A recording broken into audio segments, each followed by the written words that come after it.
आगामी स्थानिक स्वराज्य संस्थांच्या निवडणुकांच्या पार्श्वभूमीवर काँग्रेसनं युती आघाडी संदर्भातली आपली भूमिका स्पष्ट केली आहे। काँग्रेसचे नेते विजय वडेट्टीवार यांनी काँग्रेसच्या पार्लमेंटरी बोर्डाच्या बैठकीमध्ये पक्षाची भूमिका स्पष्ट केली।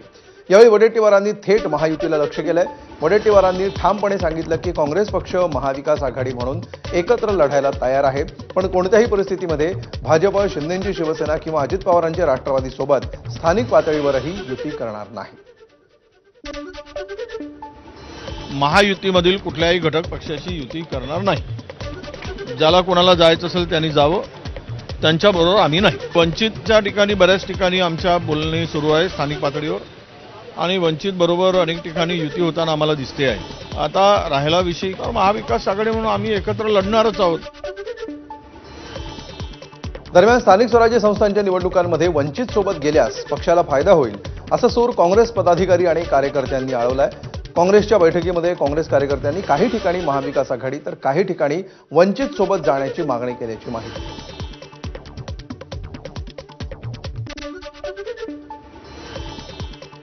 स्थानिक स्वराज्य संस्थांच्या निवडणुकांचं बिगुल वाजलंय। सोमवारपासून अर्ज भरायला सुरुवातही झाली आहे। युती आघाडीच्या चर्चाही राज्यामध्ये जोरात सुरू आहेत।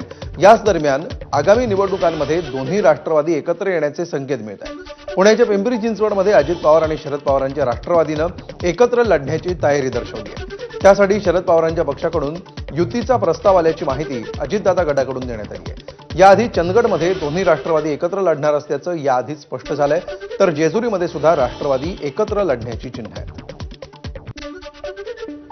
एका घरामध्ये जर भिंत होते पडली होती, ती जर एकत्र एक कुटुंब होत असेल तर यापेक्षा वेगळा आनंद काय होणार।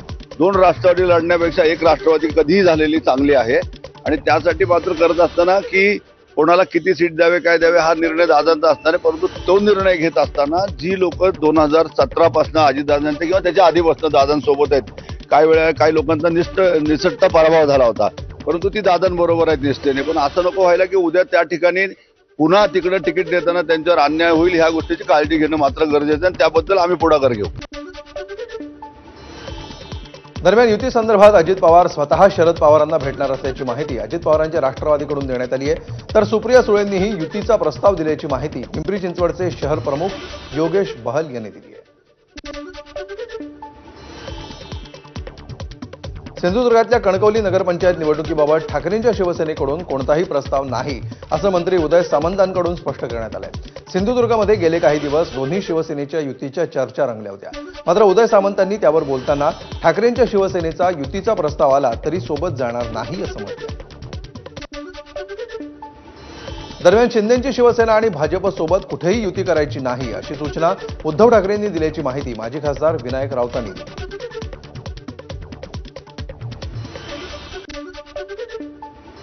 स्थानिक पातळीवर आघाडी किंवा नगरविकास आघाडी वगैरे असं करू शकतात, परंतु ह्या आघाडीमध्ये कोणत्याही परिस्थितीमध्ये गद्दार गट आणि भाजप यांची हातमिळवणी करता कामा नये अशा स्पष्ट सूचना शिवसेना पक्षप्रमुख उद्धवजी ठाकरे साहेबांनी दिलेल्या आहेत। आणि म्हणून अख्ख्या महाराष्ट्रामध्ये ह्या दोन्ही पक्षाशी जवळीक करणं कदापि शक्य नाही, अजिबात नाही। संपूर्ण महाराष्ट्रामध्ये गद्दार गट आणि भाजप यांच्यावर कोणत्या परिस्थितीत हात मिळवणे नाही म्हणजे नाही।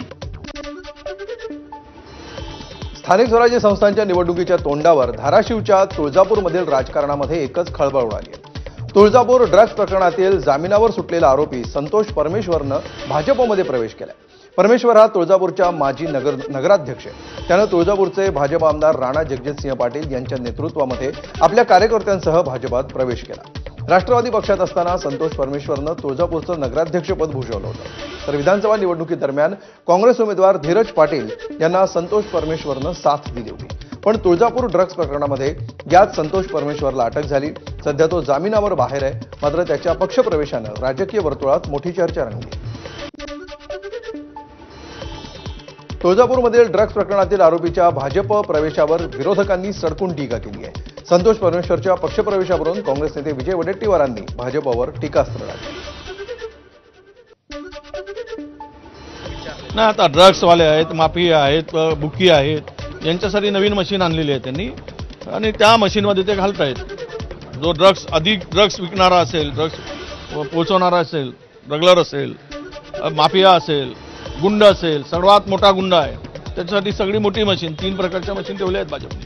त्याच्यात घालतात, बाहेर काढतात आणि त्यांच्यासाठी शुद्ध करून घेतात. आता काय जनाची नाही मनाची नसेल तर त्यावर बोलण्यात काय अर्थ आहे. तुळजापूर ड्रग्ज प्रकरणातील आरोपीनं भाजपमध्ये प्रवेश केल्यानंतर खासदार सुप्रिया सुळेंनी मुख्यमंत्री देवेंद्र फडणवीसांना पत्र लिहिलं आहे.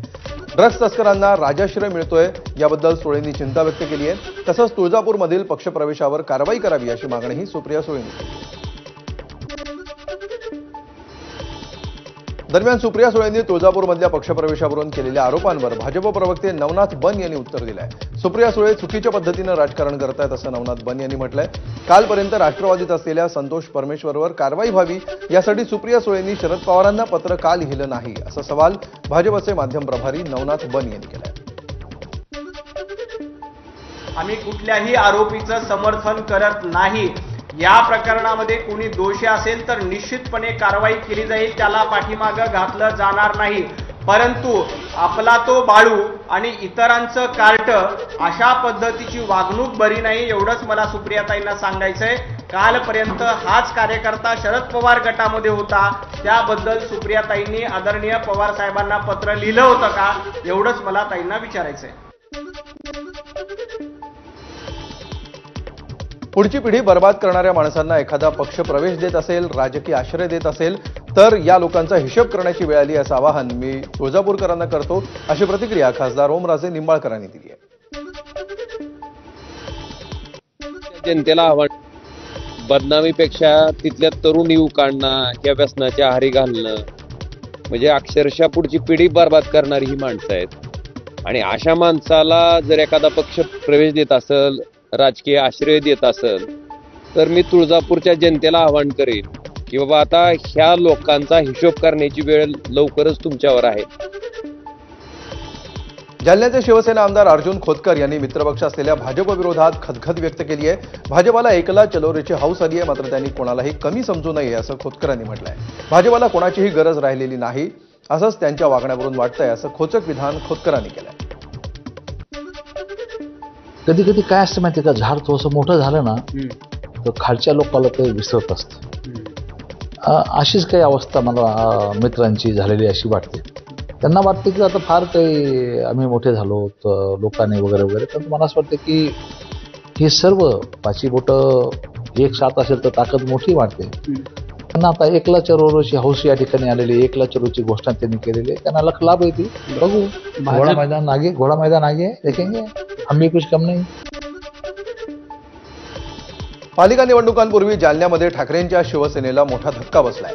जिल्हाप्रमुख भास्कर आंबेकर शिंदेंच्या सेनेमध्ये प्रवेश करणार असल्यामुळे ठाकरेंसाठी हा मोठा राजकीय धक्का मानला जातोय. भास्कर आंबेकरांचा पक्षप्रवेश ही अर्जुन खोतकरांची मोठी खेळी समजली जाते, तर आंबेकरांनी पक्षविरोधी कारवाई केल्यामुळे त्यांची हकालपट्टी करण्यात येत असल्याचं ठाकरेंच्या शिवसेनेनं प्रसिद्ध केलंय.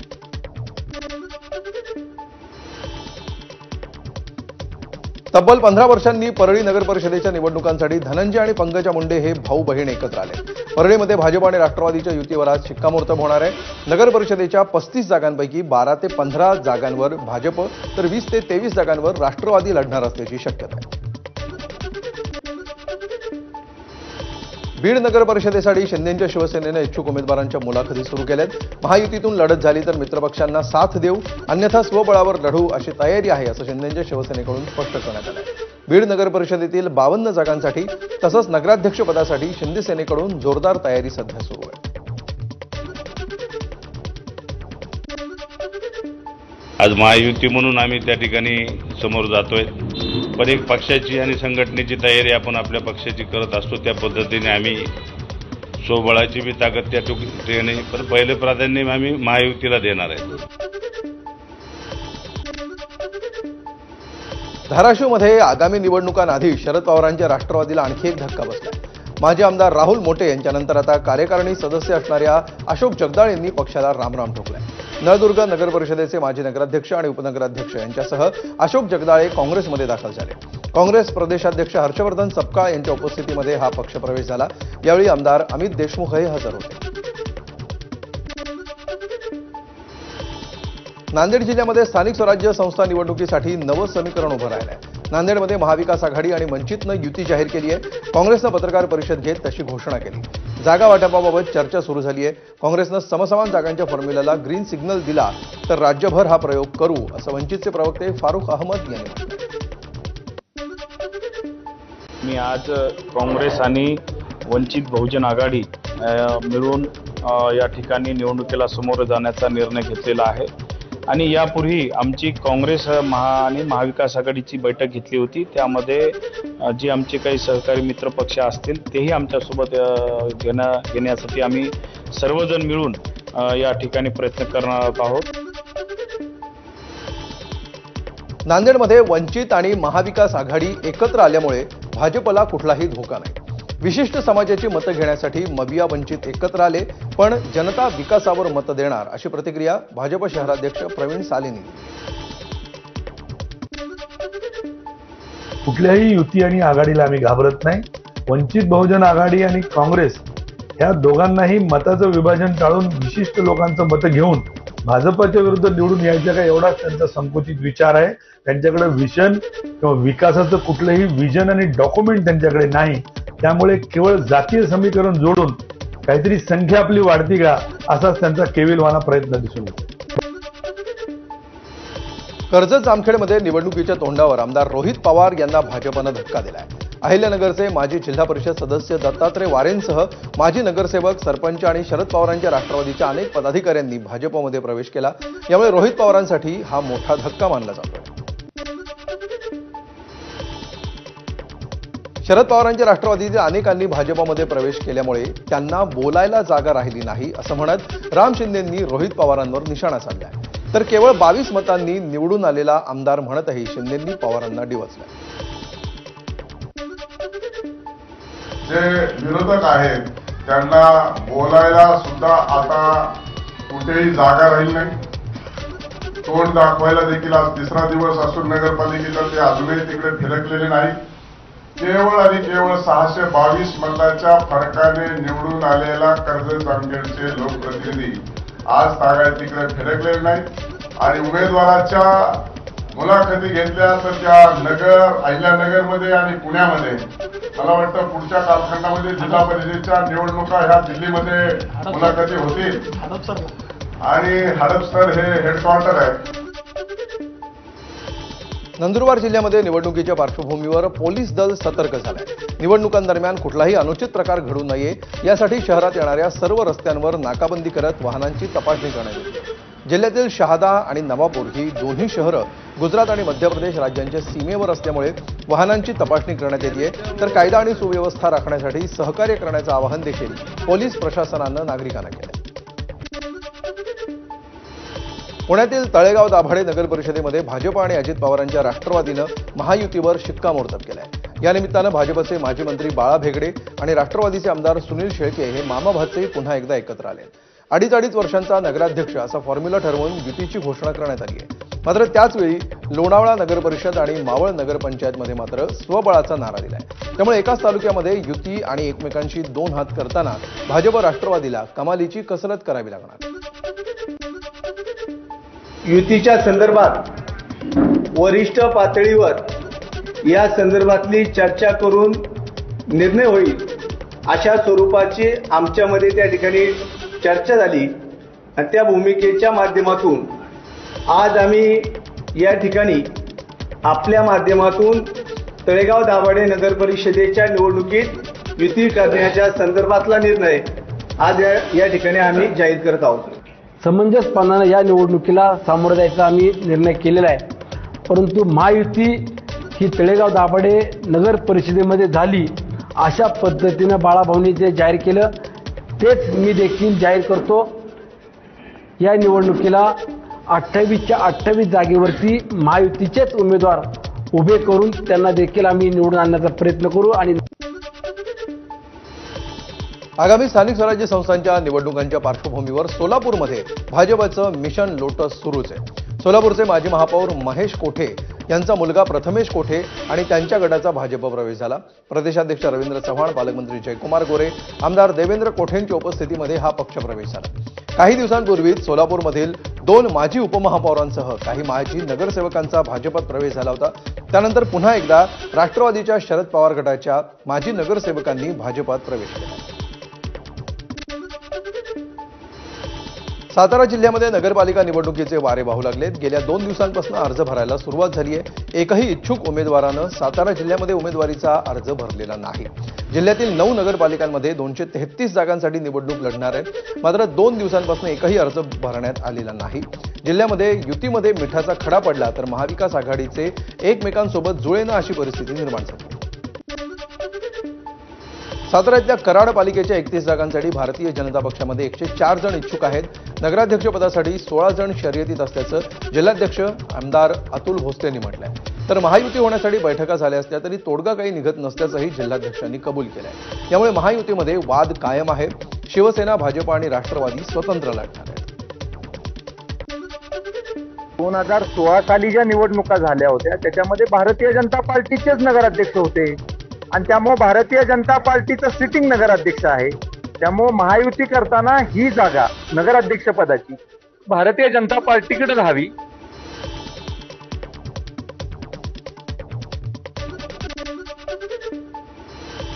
राज्यामध्ये स्थानिक स्वराज्य संस्थांच्या निवडणुकीची सुरुवात होण्याआधीच काँग्रेस प्रदेशाध्यक्ष हर्षवर्धन सपकाळ विरुद्ध बाळासाहेब थोरात आणि इतर प्रस्थापित काँग्रेस नेते असा संघर्ष पाहायला मिळतोय। यामध्ये आता विदर्भातील काँग्रेसचे नेते सुनील केदार यांनी भर टाकल्याचं दिसतंय।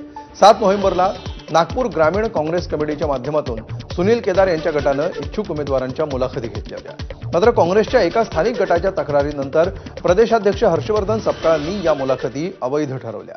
जिल्हा निवड समितीच्या अनुपस्थितीचं कारण देत त्यांनी या मुलाखती अवैध ठरवल्या।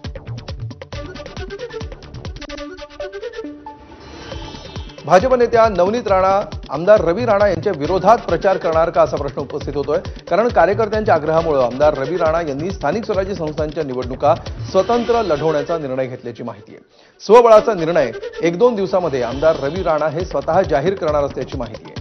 3 दिवसांपूर्वी युवा स्वाभिमान पार्टीची महाराष्ट्र कार्यकारिणी बैठक झाली, ज्यामध्ये भाजपसोबत युती करणार असा ठराव केला गेला होता। हे विशेष, मात्र कार्यकर्त्यांच्या आग्रहामुळे स्वतंत्र लढण्याची तयारी करण्यात येते।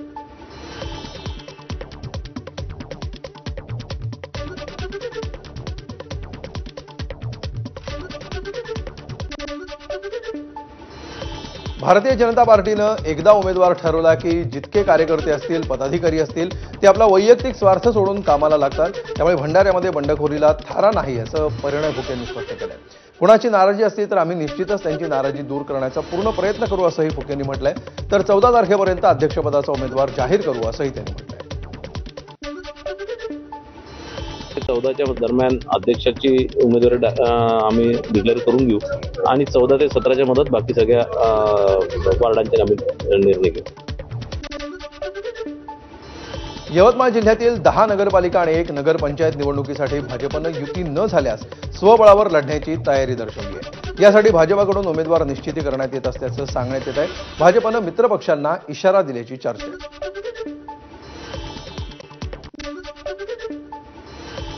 दारव्हा, दिग्रस आणि नेर या 3 नगरपालिकेची निवडणूक चांगलीच प्रतिष्ठेची होणार आहे। एकीकडे शिवसेनेच्या शिंदे गटाचे मंत्री संजय राठोड आणि दुसरीकडे शिवसेनेच्या ठाकरे गटाचे खासदार संजय देशमुखांसाठी ही वर्चस्वाची लढाई असणार आहे। पालकमंत्री आणि खासदारांच्या वर्चस्वाच्या या लढाईमध्ये दारव्हा, दिग्रस आणि नेर पालिकेमध्ये कोण बाजी मारणार हे पाहणं आता महत्त्वाचं असणार आहे। अजितदादांच्या राष्ट्रवादीचे प्रदेशाध्यक्ष, रायगड लोकसभेचे खासदार सुनील तटकरे यांचा बालेकिल्ला असणाऱ्या रायगडच्या रोहा नगरपालिकेवर यंदा कोणाचा झेंडा फडकणार याकडे सर्वांचं लक्ष आहे। ठाकरेंची शिवसेना सोडून अजितदादांच्या राष्ट्रवादीमध्ये प्रवेश केलेले माजी नगराध्यक्ष समीर शेंडके यंदा आपल्या मुलीसाठी नगराध्यक्षपदासाठी आग्रही आहेत। पक्षातील जुनी मंडळी नगराध्यक्षपदासाठी गुडघ्याला बाशिंग बांधून असल्यामुळे नाराज होण्याची शक्यता आहे। येत्या 16 तारखेला नगराध्यक्षपद आणि नगरसेवक पदाची उमेदवारी कोणाला द्यायची याबाबत सुनील तटकरे आपली भूमिका स्पष्ट करणार आहेत। माझ्या मुलीनेही पक्षाकडे अर्ज मागितलेला आहे। पक्षाकडे आदरणीय सुनीलजी तटकरे साहेब असतील, मंत्री महोदया आदिती तटकरे असतील, युवा नेते अनिकेत तटकरे असतील आणि माझे सर्व माजी नगरसेवक असतील, यांच्याकडे आग्रही रितसर मागणी केलेली आहे। याच्यामध्ये पण आम्ही सर्वांनी निर्णय जो काय तटकरे साहेब जो निर्णय देतील तो अंतिम असेल, पण मागण्याचा अधिकार सर्वांना आहे। त्यामुळे मी माझ्या मुलीसाठी तटकरे साहेबांकडे आणि पक्षाकडे अर्ज मागितलेला आहे। तर रायगडच्या माथेरानमध्ये भाजप आणि शिवसेना एकत्र लढणार आहेत. मात्र भाजप सेनेविरुद्ध ठाकरेंची शिवसेना आणि अजित पवारांची राष्ट्रवादी असल्यामुळे निवडणुकीमध्ये मोठी चुरस पाहायला मिळणार आहे. त्यामुळे माथेरान नगरपालिकेच्या निवडणुकीमध्ये तिहेरी लढत होणार असल्याचं चित्र स्पष्ट झालंय. स्थानिक आमदार महेंद्र थोरवेंनी आपलं वर्चस्व अबाधित ठेवण्यासाठी कंबर कसली आहे. दिनेश सुतार यांनी देखील माथेरानमध्ये आपली मोठी ताकद लावली. नागपूरमध्ये मोठा भाऊ असलेल्या भाजपच्या भूमिकेमुळे महायुतीत छोटे पक्ष वेगळी महायुती करण्याच्या तयारीत आहेत का असा प्रश्न निर्माण झालाय. शिवसेनेच्या पुढाकारानं नागपूरमध्ये भाजप वगळून उर्वरित पक्षांची बैठक पार पडली. यामध्ये शिवसेना, राष्ट्रवादी काँग्रेस, रिपाई आठवले गट, बहुजन रिपब्लिकन एकता मंच आणि पीपल्स रिपब्लिकन पार्टी यांचा समावेश होता. दरम्यान नागपूर जिल्ह्यातील सर्व 15 नगर परिषदा आणि 12 नगरपंचायतींमध्ये आमचे उमेदवार आणि त्यांचे एबी फॉर्म तयार आहेत असा इशारा शिवसेनेनं दिलाय. तर 14 तारखेपर्यंत भाजपनं स्थिती स्पष्ट करावी, अन्यथा महायुतीच्या स्वरूपामध्ये आम्ही भाजप वगळून तयारी करू असे गंभीर राजकीय संकेत देखील शिवसेनेच्या नेत्यांनी दिले. सन्माननीय बावनकुळे साहेबांसोबत बोलणं झालं आहे, आनंदराव राऊतांसोबत झालं आहे, मनोहरराव कुंभारेंसोबत झालेलं आहे. त्यांची पण इच्छा आहे की महायुती व्हायला पाहिजे, आपण बसू. हा निर्णय 15 तारखेपर्यंत झालाच पाहिजे. 15च्या आत हा निर्णय करणं अत्यंत गरजेचं आहे, कारण उमेदवार सर्वांचे फायनल आहे. आता आमची 27 ठिकाणी म्हणजे 15 नगर परिषदा आणि 12 नगरपंचायतीमध्ये आमचे उमेदवार सर्व तयार आहे. मग वेळेवर आम्हाला त्यांना सांगावं लागेल, कारण आमचे एबी फॉर्म आलेले आहे, आम्ही एबी फॉर्म सुद्धा तयार करून ठेवलेले आहे. त्याच अनुषंगाने आम्ही थांबवलेलं आहे. 15 तारखेपर्यंत आम्ही आमचं थांबू. सर्वच महायुतीचे जो इतर पक्ष आहेत ते सर्वच माझ्या संपर्कात आहे. यानंतर एक महत्त्वाची बातमी.